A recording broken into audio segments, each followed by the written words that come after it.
My son's wife figured I was just some clueless old lady, too out of it to catch her sneaking around. I'm Eleanor, a 70-year-old retired financial auditor who spent 28 years sniffing out crooks and their schemes in Pine Hollow. She'd creep into my room at night thinking I was out cold digging through my stuff for anything worth grabbing.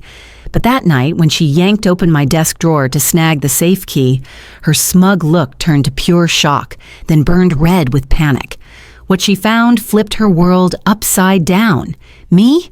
I just grinned in the dark. You're listening to this story on Renvenge Zinnia, where buried truths are told by those who lived them. Before we continue, please subscribe to the channel and let us know where you're listening from in the comments. I was halfway through a sip of coffee when Sophia's voice cut through our quiet dinner like a knife. So, Eleanor, that safe upstairs, what kind of lock's on it? Nathan, my son, nearly dropped his fork, looking confused. Sophia, what's with the weird question? But her eyes stayed glued to mine, sharp and calculating like she was sizing me up. I set my mug down slow, keeping my cool. Just curious about your home security, she said, flashing a tight fake smile like she was selling me something. You know, with all the break-ins around Pine Hollow lately. Break-ins? I raised an eyebrow. I'd lived in Pine Hollow for 18 years, and the biggest drama was Mr. Carter's goat chomping a neighbor's tulips last month. Sophia shrugged it off. Oh, you probably don't hear about them. They keep it hush-hush to avoid freaking people out. She leaned in, elbows propped on my dining table, her stare unrelenting. A woman your age, living solo in a big place like this, you gotta have some serious protection, right? Nathan shifted in his seat, uneasy. Mom's always been on top of locking things up. Yeah, but what about backups? Sophia pushed, her voice a little too eager. If something happened to you, knock on wood, Nathan would need to know where all the important stuff's kept, wouldn't he? The air got thick, fast. I watched Sophia closely, catching the way her eyes lit up when she mentioned me, kicking the bucket, how her fingers fidgeted with her napkin when I didn't bite right away. I've got it all handled, I said, keeping my tone steady. Nathan knows what he needs to. But what about the key? Her question hung there, heavy and pointed. Nathan looked puzzled. What key? Sophia's smile got sharper, like a shark circling. How do you know what's in my desk? I cut in, my voice calm but with a bite. For a split second, Sophia's polished act slipped, a cold, scheming look flashing across her face before she snapped back to playing the sweet daughter-in-law. I was looking for some Advil last week. Had a brutal headache, she said, smooth as butter. Nathan told me to check your bathroom, but I must have opened the desk by accident. My bad, didn't mean to snoop. Nathan nodded quick. Yeah, she was really out of it that day. But I remembered that night clear as day. Sophia had been upstairs for a solid 20 minutes, claiming she felt queasy after dinner, way too long for just hunting down painkillers. Advil's in the bathroom cabinet, I said softly, eyes locked on hers. Always has been. Her jaw clenched just enough to notice. Guess I was too out of it from the pain, she mumbled. The conversation fizzled after that, but Sophia kept circling back, probing about my credit union, who else had keys to the house, my daily routine. Every question felt like a jab, testing for weak spots. When dinner wrapped, Nathan jumped up to clear the table. I got this, Mom. You cooked. I'm fine, I said, stacking plates. It was my routine, my way of sorting through the day's noise. Tonight, I needed that calm more than ever. Come on, babe, Sophia said to Nathan, her hand resting lightly on his arm, all sweet-like.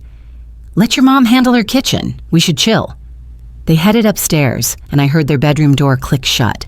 As I scrubbed plates, my mind kept replaying Sophia's questions, the way she knew about a key she had no business knowing, her offhand mention of me dying, and Nathan's inheritance. My hands moved on autopilot. Wash, rinse, dry, while I mentally flagged every warning sign I'd brushed off over the past 5 weeks. Sophia's sketchy story about losing her job never quite added up.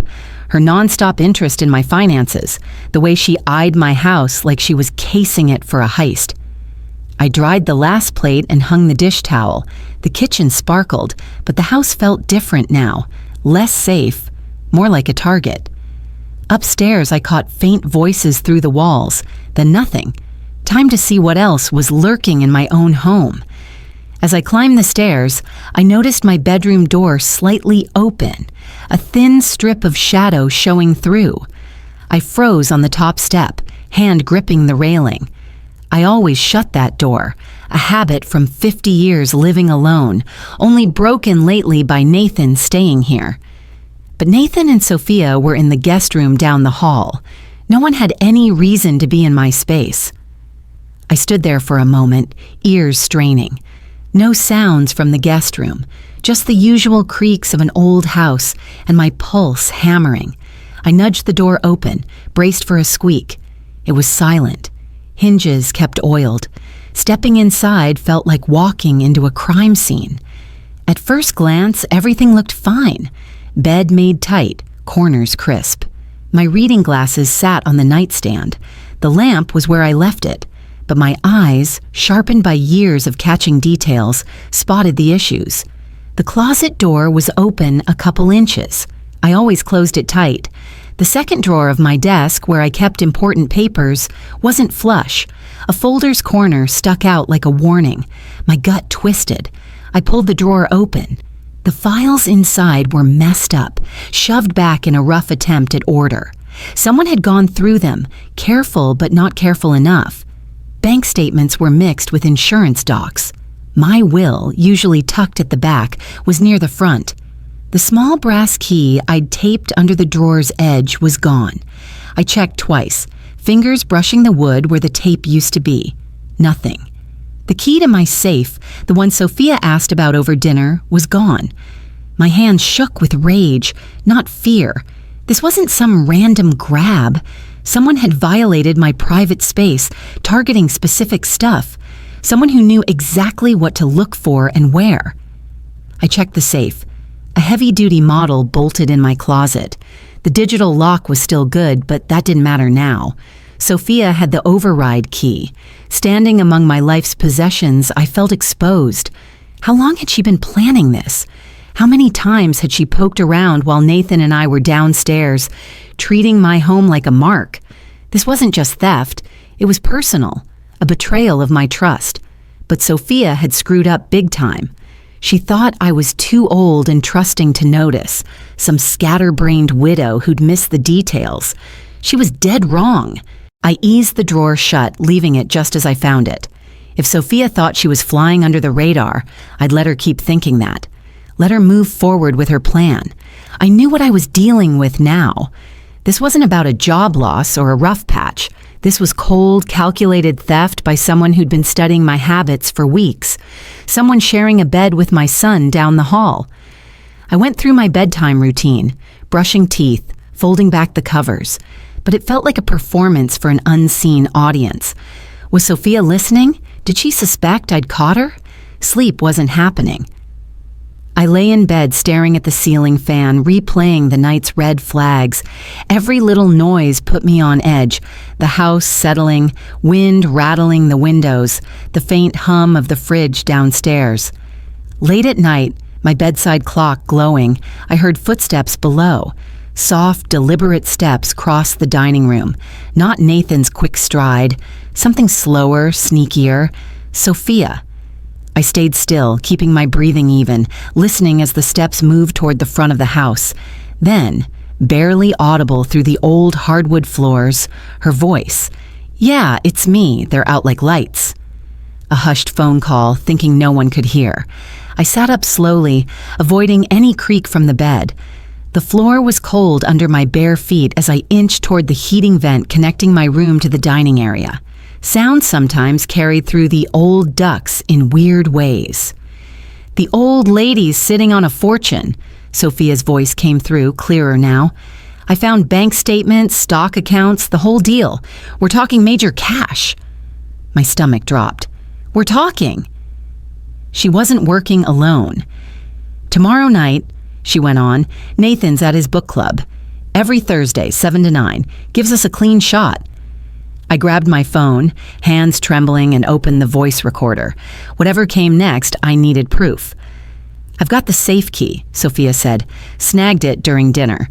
The old crone keeps all her valuables in there. Cash, stocks, probably more bank info. I hit record as her tone turned cocky. I know you're freaking out about the timeline, but my poker debts aren't going to wait. Those guys don't play nice. We got to do this now. Poker debts. That explained the desperation, the scheming, the way she was ready to stab Nathan in the back. Eleanor's just some lonely old widow, Sophia scoffed, her voice dripping with contempt. Probably thrilled to have us around. She's got no clue what's coming. Hell, she was asking me about security over dinner. My blood boiled at how she reduced me to an easy mark. She'll never suspect family, she continued. If she notices something's gone, Nathan'll convince her she just lost it. You know how old folks get about their memory. Old folks. I was 70, not 90, and my memory was sharper than her lies. By Saturday, we're gone. I'll tell Nathan I landed a job out of state. Something urgent. We'll be out before she even blinks. She let out a smug laugh that made my skin crawl. Should have been pickier about who she let in her house. Tough lesson, huh? The call ended. I heard her checking the locks, then her soft steps climbing the stairs. I stopped the recording and slid my phone under my pillow. The bedroom door was still slightly open from her earlier snooping. I didn't touch it, not wanting to tip her off. Through the gap, I saw her shadow slip past. The guest room door clicked shut. I lay in the dark, piecing it together. Sophia had poker debts bad enough to tangle with dangerous people. She had a partner in crime. She was planning to rob me tomorrow during Nathan's book club, then vanish with my son, dragging him into her mess. With Sophia's confession recorded, my mind drifted back to how this all kicked off. 5 weeks ago, Nathan's panicked call broke my quiet Thursday morning. I was pruning roses in the garden, coffee gone cold, when my phone buzzed. Nathan's name always made me smile, but his voice was shaky. "Mom, I know it's early," he said, choking back tears. "Sophia got laid off last month. We're behind on rent. Can we crash with you for a bit just till she finds something?" His relief when I said yes nearly broke me. My boy, 33, too proud to ask for help until he was out of options. Of course, he could come home. But something about Sophia's story didn't sit right. She'd been at the same marketing firm for 12 years, Nathan said. Great reviews. The layoff came out of nowhere. When I asked for details, Nathan was vague. Sophia handled the money, he said. She was job hunting. He trusted her. I should have pushed harder. A few days later, they rolled up with a moving truck and way too many boxes for a short stay. Nathan hugged me tight at the door, murmuring thanks over and over. Sophia was colder. Her handshake quick, her eyes darting around my house like she was pricing it out. "Sweet place, Eleanor," she said, scanning my living room like a realtor. "Bet it's worth a ton these days." I brushed it off as small talk. Now I saw she was scheming from day one. That first week, I tried to make them feel at home, clearing space in the guest closet, tweaking my routine for 3 people. Nathan settled in easy. He knew my ways. But Sophia was always asking questions. Neighborhood watch schedules, which neighbors were around during the day, my banking habits if I kept cash in the house. Just curious, I thought. Nope. I remembered the morning she offered to drive me to the credit union. "Saves you the hassle," she said. "I gotta update my address for unemployment anyway." At the credit union, she hung around the teller window watching me deposit, asked casual questions about my accounts, my safe deposit box, warning signs I ignored because I wanted to trust my son's wife, because Nathan loved her and I love Nathan. The gambling should have been a dead giveaway. Sophia's phone was always buzzing, calls she'd take outside or in another room, claiming they were job recruiters. But I noticed how she'd get twitchy after those calls, pacing the hall. Mail started piling up for her. Credit card bills, collection notices. I figured it was just address updates after her layoff. Now I knew they were final demands, maybe even threats. Nathan had no idea. He trusted Sophia completely, bought her excuses about a tough job market, believed she was handling their finances. He didn't know his wife was drowning in poker debt, that my house was her big score. My sweet, trusting son was her perfect cover. Back in my dark bedroom, Sophia's recorded confession felt like a weight on my chest. In 12 hours, she'd try to rob me. In 36, she'd skip town with Nathan, pulling him into her lies. But she'd underestimated me. I wasn't some lonely old lady. I was sharp, careful, and my 28 years as a financial auditor had taught me how to spot crooks like her. Sophia wanted to play me for a fool? Fine. Let's see how she liked my game.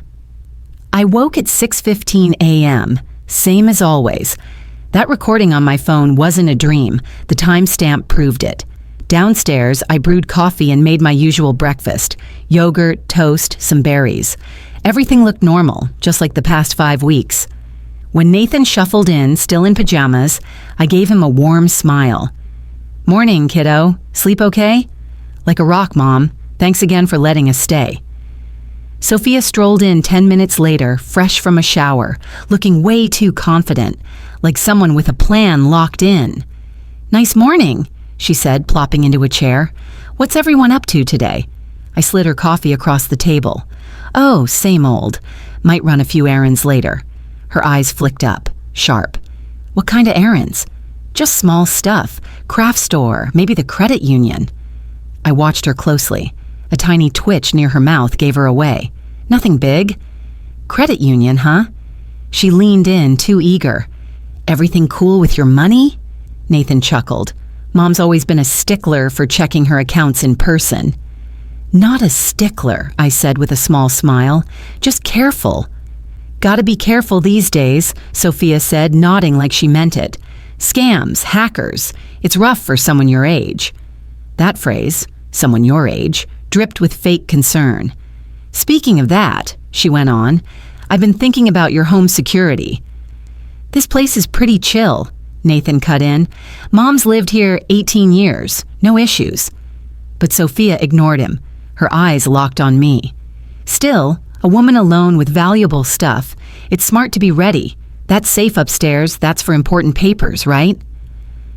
I took a slow sip of coffee, letting her hang. "Some stuff, yeah." "What about cash?" she pressed. "If the banks went down, it's good to have emergency funds handy." Her nerve floored me. Sitting at my table, eating my food, practically asking for a list of my assets. "I've got what I need," I said, keeping it vague. Sophia switched tactics. "You mentioned sleeping like a log last week. That's good. I worry about older folks not getting enough rest." I never said that, but I played along. "Yup. Once I'm out, I'm gone till morning. Been wiped out lately." "That's normal at your age," she said, her tone all fake sympathy. "Your body needs more downtime." Nathan shot her a look. "Sophia, that's kinda rude." "No, she's got a point," I said quickly. "I take a pill to help me sleep, knocks me out cold." Sophia's shoulders relaxed, her lips curving slightly. Perfect. Let her think I'd be dead to the world tonight. "I'll let you two figure out your day," I said, grabbing the dishes. "Might hit the hay early tonight. Having you guys around's been tiring." "You deserve a break, Mom," Nathan said. Sophia helped clear the table, her eyes darting toward the stairs, already plotting. "I might stay up late," she said, all casual. "Binge some shows in the living room. I'm a night owl." Sure she was. I smiled. "Make yourself at home. Remote's by the TV." After breakfast, Sophia said she had calls about job leads. Nathan decided to organize their guest room, my opening. "I'm gonna run those errands now," I told them. "You two chill." As I pulled out of the driveway, I caught Sophia watching from my bedroom window, not the guest room. My hands tightened on the wheel. Game on. First stop, the craft store. I needed supplies, but more than that, I needed an airtight plan. Sophia made her intentions crystal clear at breakfast. Tonight, while I was supposedly knocked out, she'd sneak into my room, grab the key she'd spotted, and crack my safe. A clean hit on a clueless old lady. Except that key was long gone. Early that morning, after tossing and turning, I'd moved it to a kitchen drawer, buried under old receipts and string. Sophia could dig till her fingers bled. She'd find nothing, but catching her wasn't enough. I wanted her nailed, exposed for the snake she was. At the craft store, I snagged a small party popper, spring-loaded, made for maximum mess at celebrations. Perfect. I also grabbed some ultra-fine glitter, the kind that sticks like glue and never comes off, green and gold so she'd shine like the thief she was. Back home, I found a note from Nathan. Out shopping with Sophia. Back by 2:30. Love ya?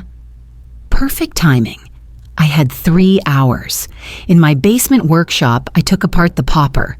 The spring mechanism was simple but effective. I swapped out the paper confetti for my glitter mix, tweaking it to coat someone without doing harm. The hard part was getting the trigger just right. It had to go off when Sophia reached deep into the drawer, but not from a casual bump. I tested it with a wooden spoon, adjusting until it was perfect. Then I set the popper inside the desk drawer, angled to fire when someone reached for the key's old hiding spot. To anyone peeking, it looked like a normal drawer. Old letters, some pens, random junk. But reach in with intent? Boom. I ran 3 tests with a ruler, mimicking Sophia's grab. Each time, a glitter cloud hit exactly where her face would be. The popper reset easily, ready for showtime. Next, the bait. I placed a fake key, an old locker key that looked close enough, right near the drawer's front. Sophia would spot it, think she'd hit the jackpot, and trigger the trap. She was banking on stealth and a quick win. She didn't plan for a glitter bomb that'd mark her like a bank robber caught with a die pack. By mid-afternoon, the trap was locked and loaded.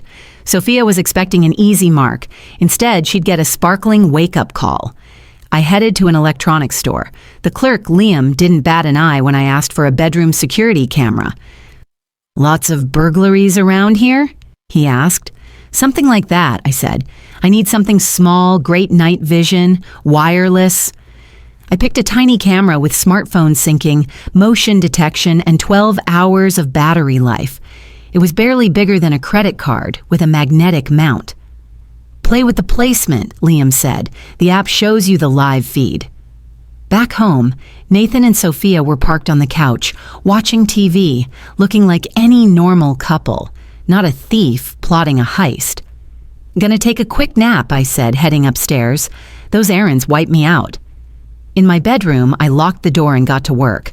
The camera had to catch Sophia's every move, her approach, her reaction, the glitter explosion, but stay completely hidden. I tested spots using the app. On the bookshelf, the angle was off.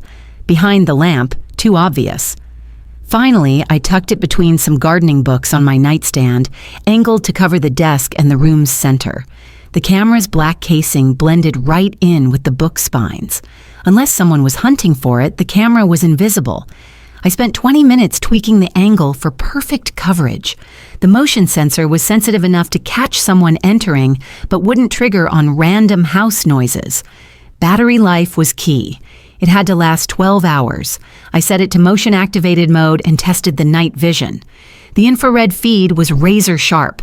Sophia's face would be unmistakable. I checked the audio too, making sure it'd pick up any incriminating muttering. People like her often talk to themselves when they're nervous. The setup was clean and simple. Sophia would walk in expecting darkness and silence. Instead, she'd be on candid camera from the moment she stepped inside, catching her search, the fake key, and the glitter blast. I nudged a few books to better hide the camera, then stepped back to check my work. The room looked like any old lady's bedroom, cozy, ready for a good night's sleep.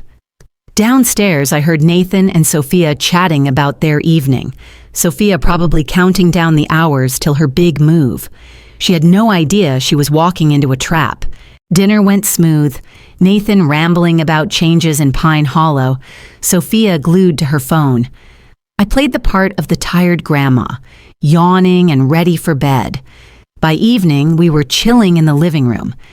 Nathan flipped through a magazine while I sank into my armchair, rubbing my eyes for effect. "Rough day," I mumbled. "Think I'll crash early." Sophia's head snapped up. "Hey, Eleanor, how about a quick drink before bed? Just us girls."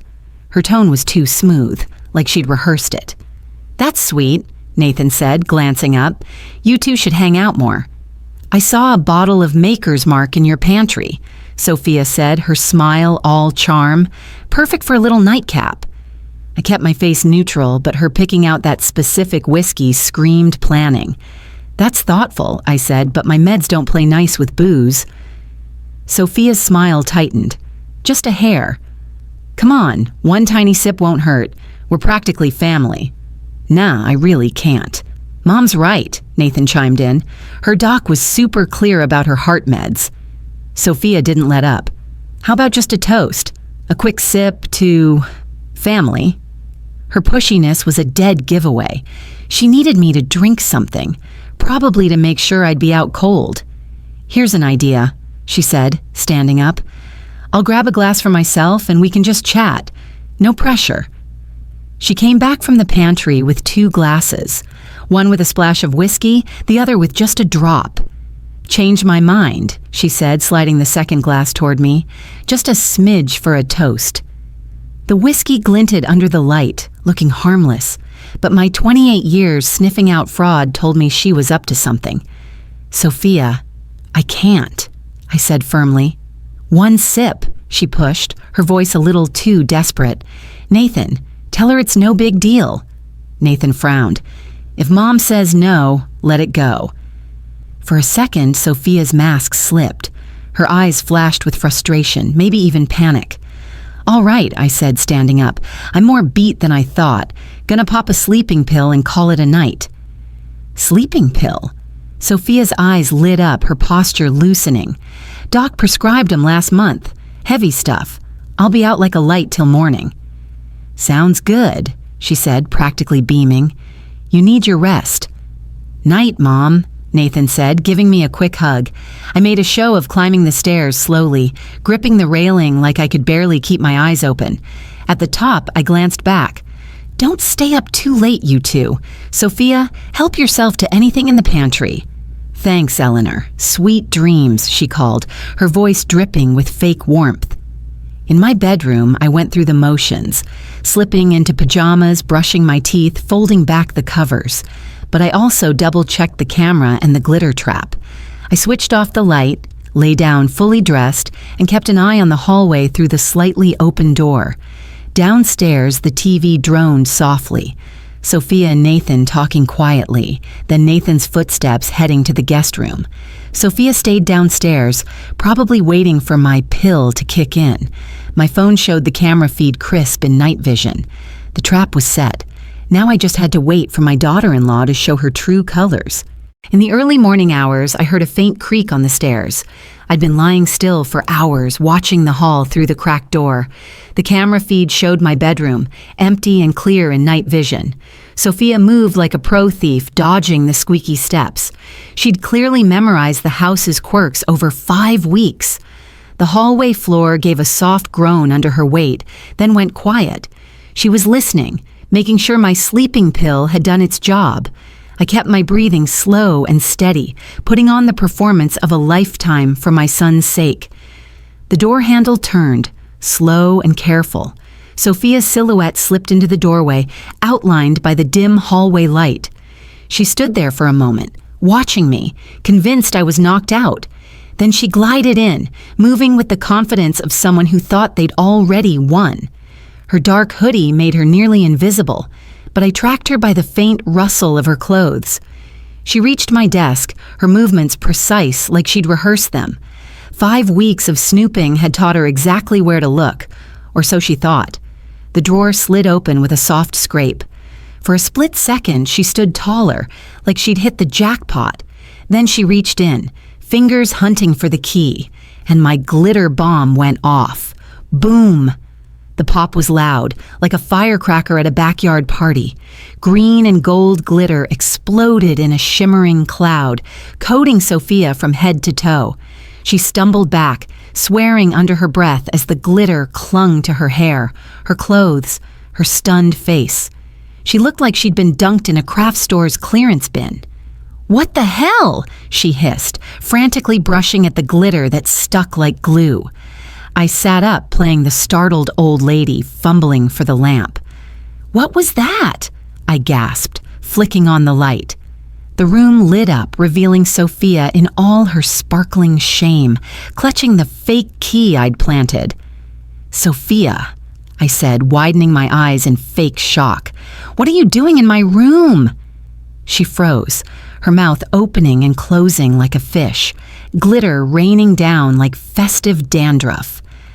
"I heard something," she stammered. "Thought someone was breaking in." "Breaking in?" I tilted my head, playing confused. "And you ended up covered in glitter?" Sophia looked down at herself, finally clocking how ridiculous she looked, a walking Christmas decoration. "It's some kind of trap," she mumbled, her voice shaky. "Trap?" I blinked innocently. "In my desk?" Footsteps pounded down the hall. Nathan, woken by the blast, was coming fast. Sophia's face went pale under the glitter, her eyes wide with panic. How do you explain being a glittery mess while trying to rob your mother-in-law in the middle of the night? "Eleanor? You okay?" Nathan's voice was thick with worry. Sophia opened her mouth, but no excuse came out. She was caught red-handed, or rather glitter-handed, betraying our family. I let a small, satisfied smirk slip as Nathan's footsteps got closer. "Mom, you all right?" Nathan burst in, tying his robe, his eyes going wide at the scene. Me sitting up in bed, looking baffled. Sophia standing by the open desk drawer, sparkling like a disco ball. "What the—" he started. "Sophia, why do you look like you rolled in a craft store?" Sophia's mouth worked silently, glitter sprinkling with every twitch. "I heard a noise," she said, her voice cracking. "Came to check on your mom in the middle of the night?" Nathan's tone sharpened, his eyes narrowing. "And you're covered in glitter?" "Some kinda security thing," Sophia said, swiping at her clothes in a panic. "It went off when I opened the drawer." Nathan's gaze flicked from her to the drawer, then to me. "Mom, you got traps in your furniture?" I kept up the confused old lady act. "Not that I know of, honey. I was fast asleep till that bang woke me up." "So why were you in her desk, Sophia?" Nathan's voice had a hard edge now, protective and suspicious. Sophia's story was falling apart fast. "I was looking for something to help you sleep," she said, floundering. "You were tossing and turning, so I thought Eleanor might have some extra pills." "Pills?" Nathan's eyebrows shot up. "In Mom's desk drawer? Maybe." Sophia gestured weakly, sending more glitter to the floor. "Sophia," I said, my voice soft but firm. "My meds are in the bathroom cabinet. Always have been." The silence that followed was heavy, like a storm about to break. Nathan's face hardened. "Let me get this straight," he said, his voice low and tight. "You snuck out of our bed in the middle of the night, came into my mom's room while she was sleeping and started digging through her private desk, looking for meds you knew weren't there. It's not like that." "Then what's it like?" Nathan snapped. "Because it sure looks like my wife was rifling through my mom's stuff in the middle of the night." Sophia's panic was obvious now, her hands shaking as she tried to brush off more glitter. "Nathan, I was just trying to help." "Help with what?" I asked, keeping my tone gentle but pointed. "What were you really looking for in there?" Her eyes darted between us, trapped. "I thought I heard a break-in," she mumbled. "So you decided to snoop through Mom's desk?" Nathan's voice was ice cold now. "Why are you grilling me like this?" Sophia shot back, her voice rising with defensive anger. "I'm your wife!" That hit Nathan like a slap. He took a step back, his trust visibly crumbling. "Yeah, you are," he said quietly.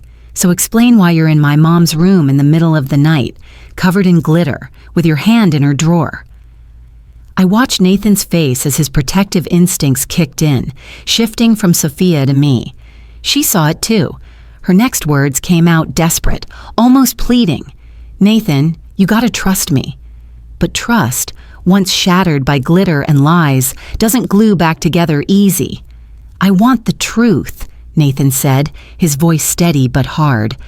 "What were you doing in my mom's room?" Sophia froze, her excuses running dry. I knew it was time. Nathan deserved to know, even if it broke his heart. "Nathan," I said softly, reaching for my phone on the nightstand, "there's something you need to hear." Sophia's face went ghost white under the glitter. "Eleanor, don't what?" Nathan cut her off, his voice sharp as a blade. "What, Sophia?" I pulled up the recording from 2 nights ago. "Honey, I caught a phone call last night. You need to hear it." "Nathan, whatever she thinks she heard." "Shut it," Nathan snapped, his eyes locked on me. "Mom, play it." Sophia's voice blared from my phone, cold and damning. "Yeah, it's me. They're asleep. The old lady's loaded. Found bank statements, stock accounts, the whole deal. Serious money." Nathan's face went still, his eyes widening as he heard his wife plotting against me with some stranger. "Tomorrow night, Nathan's at his book club. Every Thursday, 7 to 9. Perfect timing." "Stop it," Sophia begged, her voice breaking. "Nathan, I can explain." "Be quiet," Nathan said, his tone like steel. "Let me hear it." "I've got the safe key," Sophia's voice went on. "Grabbed it during dinner. The old crone keeps all her valuables in there. Cash, stocks, maybe more bank details." Nathan's hand flew to his mouth, staring at Sophia like she was a stranger.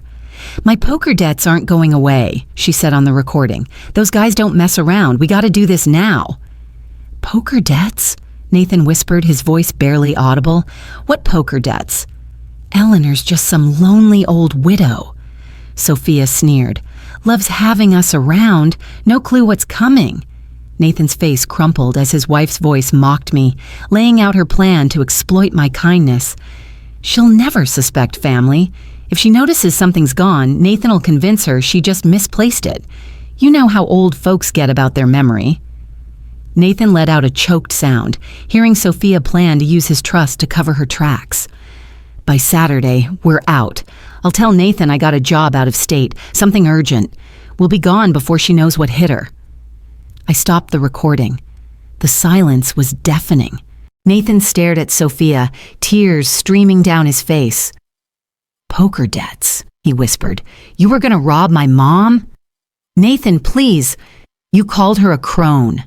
His voice broke, raw with betrayal. "You were gonna steal from her and drag me along as your cover." Sophia stepped toward him, but Nathan backed away like she was toxic. "How much?" he demanded. "How much do you owe?" "It doesn't matter." "How much?" 78 grand, she muttered, head down. Nathan slumped against the doorframe, staring at the woman he'd married. "You've been lying to me for months," he said, his voice low and broken.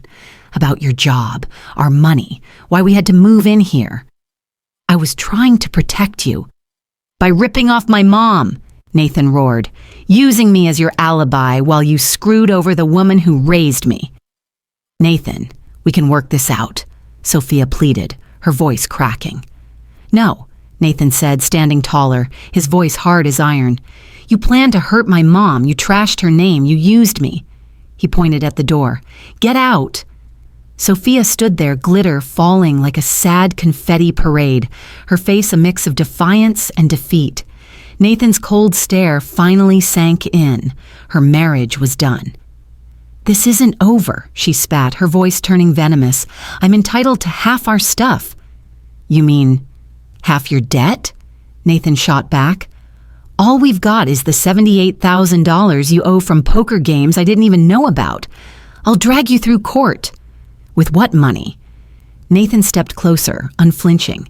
"You owe $78,000 to some shady people. What are you gonna fight me with?" Sophia turned her glare on me. "This is your fault, you old hag. You turned him against me." "No," Nathan said, his voice firm. "You did that all by yourself when you decided to rob my mom instead of asking for help."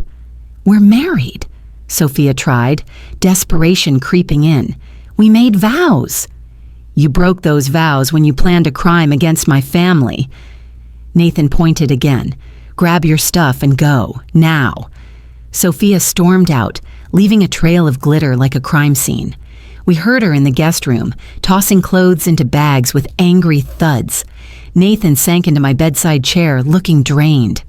"Mom, I'm so sorry," he whispered. "I brought her into your home. I put you in danger." "Honey, you couldn't have known," I said, resting a hand on his shoulder. "I should have caught the signs. Her shady calls, all those questions about my money." Nathan looked up, eyes wet. "When did you figure it out?" "2 nights ago," I said. "Heard that call and knew I had to protect us both." Nathan managed a weak smile. "That glitter bomb was pure genius." "Wanted her caught sparkly-handed," I said with a wink. He let out a small laugh, even through the tears. Sophia appeared in the doorway, bags in hand, still glittering like a cheap party favor. "Nathan, leave your key on the counter," he said, not looking at her. "Don't call me, my lawyer will deal with yours." She walked out and we heard the front door slam, her car peeling out into the night. 3 months later, I was pouring coffee when Nathan came downstairs, dressed for his new gig at the local history museum. He'd picked up my knack for morning routines, all precise and calm. "Morning, Mom," he said, grabbing a mug. "Morning, kiddo. Sleep good?" "Like a rock." He sat down, sipping coffee. "Any regrets about the great glitter trap of May?" I chuckled. "Only that I didn't catch her face on camera when it went off." Nathan's divorce had gone through last week. Sophia didn't fight.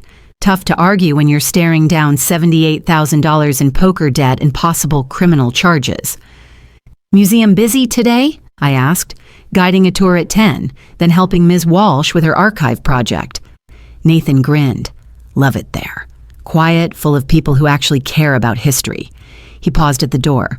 "Thanks, Mom, for having my back, for handling it so slick, for trusting me when it counted." After he left, I sat with my coffee, flipping through the paper. The house felt peaceful again. No tension, no lies, nobody scheming behind my back. My phone pinged with a text from Nathan. "Forgot to mention, Mr. Carter asked if you'd help set up his security system. Your glitter trap's the talk of Pine Hollow." I laughed out loud. Maybe I should patent that glitter bomb trick. Spring was settling over Pine Hollow, my home quiet and safe once more. Justice can come from courtrooms or cops, but sometimes it comes from trusting your gut, setting a clever trap, and letting someone show their true colors. And sometimes it sparkles. If you liked this story, give it a thumbs up, subscribe to the channel, and drop your thoughts in the comments. Want more? Click the box on the left for the next story. Thanks for watching.